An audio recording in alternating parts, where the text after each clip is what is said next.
दोस्तों, स्वागत है आपका प्रवक्ता न्यूज़ नेटवर्क में। मैं जुनैद अरसलान। और इस वक्त मऊ में लोग गर्मी से बेहाल हो गए हैं। यहाँ टेम्परेचर जो है वो 44 डिग्री के पार है। सड़कों पर सन्नाटा पसरा हुआ है और लोग जो है वो बहुत ज़रूरी काम पड़ने पर ही घरों से बाहर निकल रहे हैं। पूर्वांचल में कहीं कहीं तापमान 47 डिग्री पहुँच चुका है। ऐसे में जो पर्यावरणविद हैं वो बहुत बेचैन हैं, चिंतित हैं कि इसी तरह अगर माहौल रहा तो आगे की जो नस्ल है उसका क्या होगा, या हम ही लोग हैं जो उनका क्या होगा। और यहाँ पर कुछ लोगों से हमने बात की तो उन्होंने बताया कि जो यहाँ शहर में, मऊ शहर में जो पेड़ थे उन्हें काट कर बिछा दिया गया। उसके बाद न तो विकल्प के तौर पर नए पेड़ लगाए गए, और लगाए भी गए तो उनकी सेवा ढंग से नहीं हो पाई, जिसकी वजह से यहाँ पर जो है तापमान पूरे पूर्वांचल में अपने शबाब पर है, गर्मी अपने शबाब पर है। देखिए यहाँ पर ये टाली वाले भैया हैं, बेचारे इसी तरह ये लोग जो है काम करने पर मजबूर हैं, ढुलाई कर रहे हैं। और बहुत से लोगों ने कहा कि पेड़ कटने की वजह से ये तापमान में वृद्धि हुई है।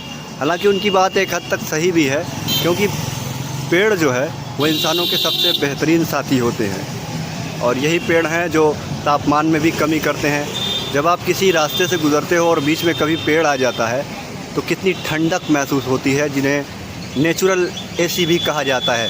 देखिए वहाँ पुलिस वाले हैं, पुलिस वाले भी बेचारे यहीं पे तैनात रहते हैं, तो वो छाँव ले चुके हैं, वहाँ पे बैठे हुए हैं पुलिस वाले भी। तो गर्मी से तमाम लोग बेहाल हैं और घरों से कम ही निकल रहे हैं।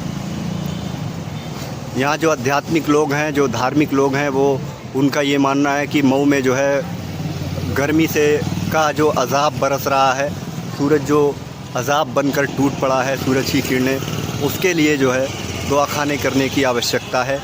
लोग जो हैं वो झुंड बना कर जाएँ और अल्लाह ताला से गर्मी कम करने की, अज़ाब को टालने की दुआ करें। ऐसी भी बातें शहर में सुनने में आ रही हैं। आपको क्या लगता है, गर्मी क्यों बढ़ रही है और तापमान में इतनी वृद्धि क्यों हो रही है? अपनी राय कमेंट बॉक्स में ज़रूर बताएं। हालांकि लखनऊ में जब आप जाएंगे तो वहाँ पर भी बहुत से विकास के काम हुए हैं, लेकिन पेड़ पौधों को छेड़ा नहीं गया है। एक वीडियो सोशल मीडिया पर वायरल हो रहा था जिसमें जापान का जिक्र किया जा रहा था। हम उस दावे की पुष्टि नहीं करते कि वो वाकई वो दावा सच्चा है या झूठा, लेकिन उसमें सड़क काट दी गई, पेड़ छोड़ दिया गया। हालांकि जापान से विकसित मुल्क कहाँ पर, यहाँ एशिया में कौन सा मुल्क है? तो सबसे ज़्यादा अगर किसी चीज़ को तरजीह देनी चाहिए, महत्व देना चाहिए, तो वो कुदरत है, और कुदरत से खिलवाड़ हम इंसानों पर भारी पड़ रहा है। जैसा कि आप सड़कों पर खुद देख सकते हैं कि लोग कितने बेचैन हैं। और दिल्ली एनसीआर की तरफ से आप जब आप नोएडा की तरफ बढ़ेंगे तो वहाँ पे सरकार ने कुछ ज़मीनें एक्वायर कर ली हैं कई हज़ार किलोमीटर तक, और उसमें सिर्फ़ और सिर्फ जंगल है, पेड़ पौधे हैं, वहाँ खेती अलाउ नहीं है। और यहाँ पर शहर में लोग पेड़ इसलिए नहीं लगाते कि अभी पेड़ बड़ा हो जाएगा, तो जब काटने की नौबत अगर आ गई, मजबूरी कुछ आ गई, घरों में पेड़ इसलिए नहीं लगाते, मजबूरी आ गई तो मुकदमा झेलना पड़ जाएगा। ये भी एक दिक्कत ही है उनके लिए। और कुछ लोगों ने बताया कि नगर पालिका को चाहिए कि यहाँ पर ज़्यादा से ज़्यादा जो है वो पेड़ लगाए। लेकिन यहाँ पर पुलिस वाले भी ड्यूटी पर कुछ तैनात हैं।